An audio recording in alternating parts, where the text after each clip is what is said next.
లక్ష్మణరావు గారు, ఒక అబద్ధాన్ని నిజం చేయటాని కోసం చంద్రబాబు అండ్ టీం పడుతున్నటువంటి ఆపసోపాలపైన ఏమంటారు? సార్ అందరికీ నమస్కారం అండి. నమస్తే. చంద్రబాబు నాయుడు గారు ఆడినటువంటి ఒక అబద్ధాన్ని నిజం చేయడానికి యావత్ జనసేన పార్టీ, బీజేపీలో ఉన్నటువంటి కొంతమంది పెద్దలు, అలాగే వాళ్ళకి ఎవరైతే సపోర్ట్ చేస్తానో కొన్ని కుల మీడియాలు అన్ని కలిపి కూడా ఈ రోజున పెద్ద యుద్ధమే చేస్తూ ఉన్నాయి. ఆయనకు సపోర్ట్గా చంద్రబాబు నాయుడు గారు మాట్లాడిందే నిజం, ఆయన ఏది చెప్తే అదే నిజం. కొవ్వు ఉందంటే ఉంది, కొవ్వు లేదంటే లేదు, లేదా కల్తీ జరిగిందంటే జరిగింది, జరగలేదంటే జరగలేదు. ఆయన ఏది చెప్తే అదే ఉన్నాయి, లేదంటే లేదు. జర్నలిస్ట్ అడిగిన ప్రశ్నకి సార్ ఏదైతే ఎన్టీడీపీ ఇచ్చిన రిపోర్ట్లో కానీ, సిట్ నివేదిక ఛార్జ్ షీట్లో కానీ ఇచ్చారు కదా, ఎటువంటి కొవ్వు పదార్థాలు, పంది కొవ్వు కానీ, గొడ్డి కొవ్వు కానీ, చేప కొవ్వు కానీ ఎటువంటి కొవ్వు పదార్థాలు కలవలేదని ఇచ్చిన దీనికి మీ ఆన్సర్ ఏంటంటే సార్ అంటే అది ఒక చరిత్ర అంటారు. అంటే గతం అయిపోయింది, దాని గురించి వద్దు, అదొక చరిత్ర అయిపోయింది. ఇప్పుడు ప్రజెంట్ రసాయనాలు కలిసి దాని గురించి మాట్లాడి అంటూ ఉన్నారు. అంటే వీళ్ళు ప్రెస్ మీట్ పెట్టి ఏం చేశారంటే సార్, హిందూ ధర్మం గురించి మాట్లాడారు సార్. హిందూ ధర్మం అని చెప్తేనే అసలు ఇక్కడ పెద్ద జోక్ ఏంటంటే, అక్కడ కూర్చున్నటువంటి 9 మందిలో వీళ్ళు నాకు తెలిసినటువంటి నారా లోకేష్ గారు కానీ, లేదా చంద్రబాబు నాయుడు గారు కానీ, పవన్ కళ్యాణ్ గారు కానీ, వీళ్ళందరూ కూడా నాస్తికులే. వీళ్ళు దేవుడిని నమ్మరు. వీళ్ళు నమ్మరా?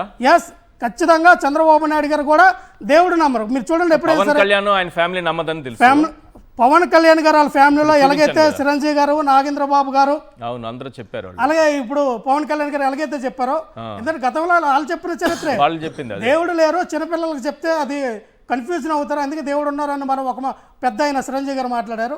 ఇంకొక ఆయన ఏమంటే అసలు దేవుడు అనేది కన్వీన్స్, మనకు మన కన్వీన్స్ కోసం అని చెప్పారు. నాగేంద్ర గురించి చాలా దారుణమైన పోస్టులు పెట్టారు నాగబాబు గారు కూడా చాలా దారుణమైన పోస్టులు పెట్టారు. అటువంటి వాళ్ళు ఈ రోజున హిందూ ధర్మం గురించి మాట్లాడుతున్నారు సార్. హిందూ ధర్మం గురించి మాట్లాడి నీ సనాతనవాదులు హిందూ ధర్మాన్ని కాపాడడానికి కోసం వచ్చాము. అసలు ఈ రాష్ట్రానికి హిందూ ధర్మం ఎవరైతే పరిరక్షణ చేస్తారో ఒక హిందూ ముఖ్యమంత్రి మాత్రమే ఉండాలి అన్న ఆలోచన విధానం గతంలో వైఎస్ రాజశేఖర రెడ్డి గారు ఉన్నప్పుడు కూడా ఈ రకమైనటువంటి ఆరోపణ తీసుకొచ్చారు. ఏదైతే ఇందులో మనం మాట్లాడుకున్నామో ఆ తిరుమల తిరుపతి దేవస్థానానికి 2 కొండలని చేసింది వైఎస్ రాజశేఖర రెడ్డి గారు, 7 కొండలకు కాదని చెప్పి ఆ రోజున ఏదైతే మాట్లాడారని, ఆ రోజున హిందువులకి వ్యతిరేకి వైఎస్ రాజశేఖర రెడ్డి గారు ఒక విధానం ప్రజలకు తీసుకెళ్లాలని ఆ రోజున నానా తంటాలు పడ్డారు. అది అబద్ధము.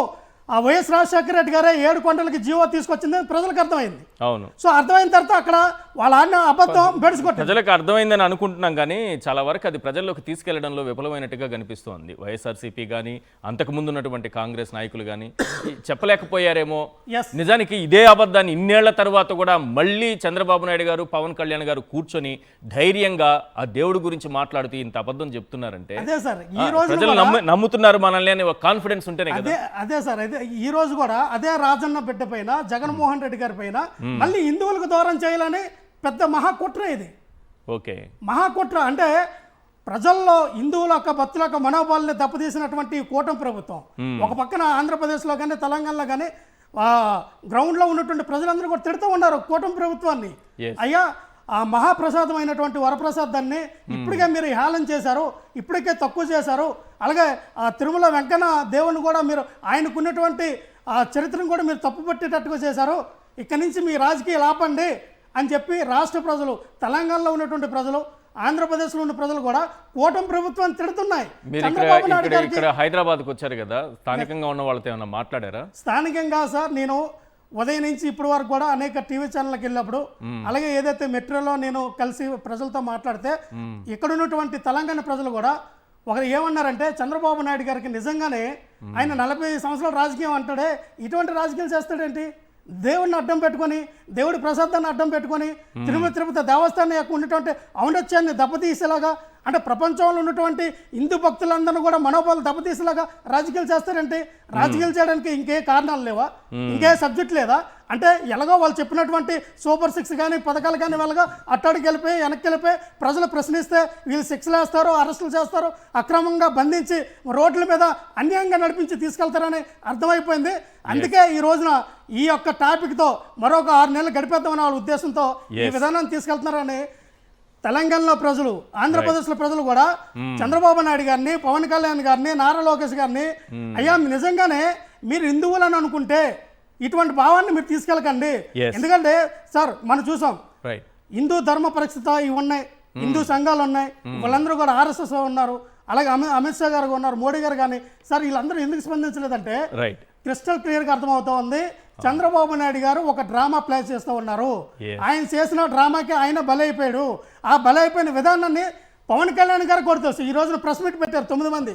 అంటే 9 మంది ముత్తైదువులు ఎక్కడికి వెళ్ళా 9 మంది ముత్తైదులు వెళ్తారు ఏ శుభ కార్యక్రమానికి వెళ్ళా. కానీ ఇక్కడ ఈ 9 మంది ముత్తైదులు ఏం చేశారంటే కూర్చొని ఈ దౌర్భాగ్యమైనటువంటి అబద్ధాల ప్రసారణ, అబద్ధం ఒక అబద్ధాన్ని నిజం నిజం నిజం చెప్పాలని అబద్ధం ఆడుతూ ఉన్నారు. సార్ ఇందాక మీరు అన్నట్టుగా షార్ట్ షీట్ లో కనీసం ఒక పలానా 35 పేజీలో ఇది, 29 పేజీలో ఇది, 16 పేజీలో ఇది ఉందని ఎందుకు మీరు షార్ట్ షీట్ చదివి ఎందుకు ప్రెస్ మీట్ ఇవ్వలేకపోయారు? కరెక్ట్. ఎందుకు ఇవ్వలేకపోయారు? ఎందుకు పాయింట్ చేసి చెప్పొచ్చు కదా. ఎందుకంటే వాళ్ళకి తెలుసు ఇదంతా కూడా ప్రజల్లో ఒక దుష్ప్రచారం మనం తీసుకెళ్ళాము. అవసరమైతే ఏదైతే ఇప్పుడు ఉన్నటువంటి 1 మ్యాన్ కమిటీ ఏదైతే వేసామో వాళ్ళకు అనుకున్నటువంటి టార్గెట్ ఎవరి పేర్లు అయితే చేర్చి వాళ్ళ సునకానందం తీర్చుకోవాలని అనుకుంటూ ఉన్నారో అంతవరకు కూడా ఈ కమిటీని కొనసాగించండి. Yes. అవసరమైతే ఈ కేబినెట్లో ఉన్నటువంటి ఎవరైతే ఈ మినిస్టర్లో ఉన్నారో వాళ్ళకు కూడా వచ్చినటువంటి ఈ రిపోర్టు మనమే వేసాం సిట్టు, కానీ వాళ్ళు సరిగ్గా పనిచేయలేదు అని ఆయన మాట్లాడాడు. మాకు డౌట్ ఉంది, మీరు ఇచ్చిన రిపోర్టు మాకు అనుకూలంగా రాలేదు అంటే చంద్రబాబు నాయుడు గారికి అనుకూలంగా రాలేదని ఇంకో 1 మ్యాన్ కమిటీ వేశారు. ఆయనకు అనుకూలంగా వస్తే ఇంక కమిటీలు అయ్యారు. సో అందుకని ఇటువంటి దుష్ప్రచారం ఏదైతే చేస్తున్నారో రాష్ట్ర ప్రజలందరూ గమనిస్తూ ఉన్నారు సార్. ఖచ్చితంగా ఏదైతే తిరుమల తిరుపతి దేవస్థానంలో ఉన్నటువంటి వరప్రసాదం పైన, శ్రీవారి పైన చేస్తున్నటువంటి ఈ దుష్ప్రచారం కానీ వాళ్ళు ఆకపోతే నిజంగానే మట్టి కరిసిపోతారు. ఏదైతే పవన్ కళ్యాణ్ మాట్లాడారో వాళ్ళు ముగ్గురు కూడా మట్టి కరిసిపోతారు. ఖచ్చితంగా పోతారు సార్. ఎందుకంటే అందరికి సార్ గ్రామంలో తెలుస్తున్నా చిన్నప్పటి నుంచి సార్ నాకు దేవుడు ఎవరంటే వెంకటేశ్వర స్వామి. దేవత దేవుడి మీద అపనిందలేయడం, ఈ దేవత దేవుడి మీద అపనిందలేసి ఈ 300 సంవత్సరంలో సార్ బ్రిటిష్ వారి కాలంలో కూడా ఆయన అన్నాడు, బ్రిటిష్ వారి కాలంలో కూడా బ్రిటిష్ వారు ఎటువంటి అక్కడ నుండి రీఫార్మ్స్ తీసుకొచ్చారని. మరి మీరెందుకు ఈ దౌర్భాగ్యమైన స్థితి? ఇప్పుడుకొచ్చి ఎంతమంది ఒక 18 మంది 19 మంది సీఎంలు మారారు. ఎవరు ఆ సాహసోపేతమైనటువంటి ఈ స్టేట్మెంట్ ఇవ్వాల? మీరు పెద్ద వైల్డ్ స్టేట్మెంట్ ఇచ్చారు. ఎంత పాపం సార్ ఇది. ఈ పాపం ఎన్ని జన్మలు ఎత్తినా, ఎన్ని సంప్రోక్షణ పూజలు చేసినా తీరదు.